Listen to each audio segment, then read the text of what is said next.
دیکھیے یہ عشق کا بلند مقام کیسے ملتا ہے. کتنا آدمی کو اپنی انا کو فنا کر کے فنائیت کے کتنے بلند مقام پر پہنچ کر بقا حاصل کرنا پڑتا ہے. اس کے لیے ایک حدیث شریف آپ کے سامنے رکھتا ہوں.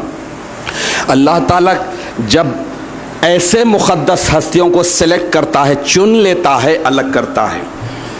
بندگی میں شاہ قنوی صدیق ولایت حامل بار امانت رضی اللہ تعالیٰ عنہ کی ذات کوئی معمولی نہیں.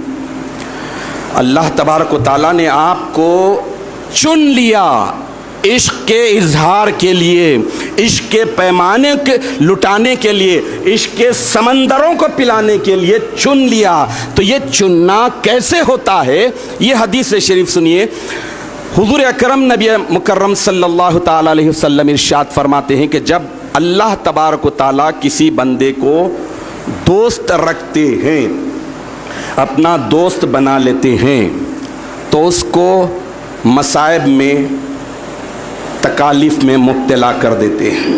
دوست رکھ رہے ہیں تو اس کے نتیجے میں، اب دوست رکھ رہے ہیں تو دوستی کا تقاضا یہ ہے کہ اچھی اچھی چیزیں دیے جائے، اچھی اچھی باتیں کہی جائے.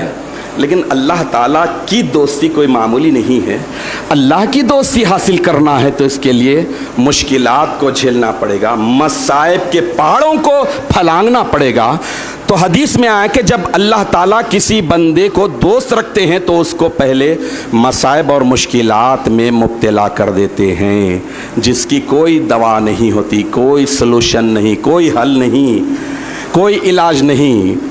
اگر وہ بندہ جسے دوست رکھ رہے ہیں ان مصائب پر، ان تکلیفوں پر صبر کر لیتا ہے، صبر جیسی عظیم دولت کو چن لیتا ہے، تو پھر اللہ تعالیٰ اسے چن لیتے ہیں.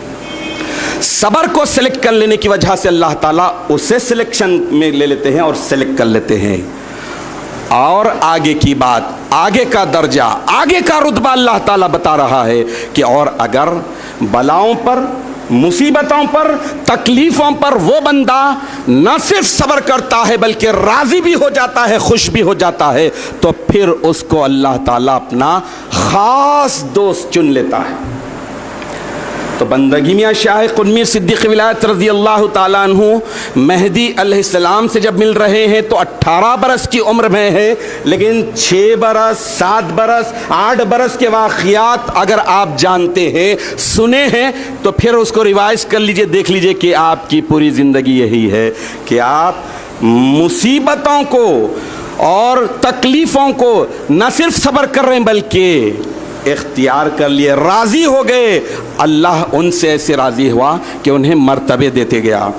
تو عشق کے سمندروں کو پی جانے والے بندگی میاں رضی اللہ تعالیٰ عنہ پر مصائب کے پہاڑ، تکلیفوں کے انبار کے کیا کہنے، کیا عالم ہوگا.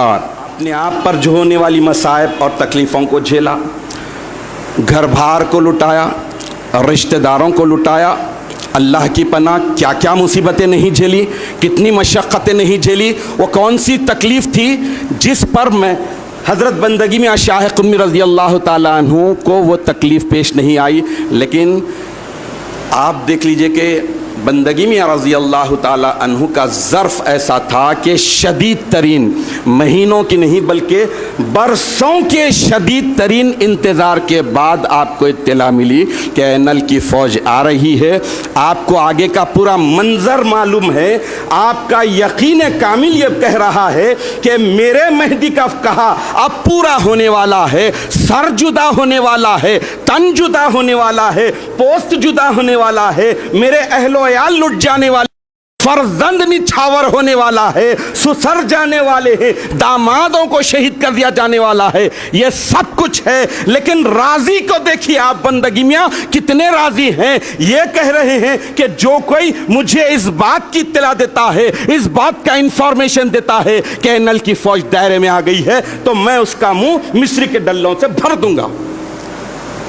اللہ کی بلاؤں پر اور آزمائشوں پر صبر کرنا تو بندگی میاں کے لیے کوئی بڑی بات نہیں تھی. آپ نے صبر کو بھی نہیں چھوڑا اور اس کے ساتھ ساتھ بندگی میاں رضی اللہ تعالیٰ عنہ یقیناً مصائب اور مشکلات پر ایسے راضی تھے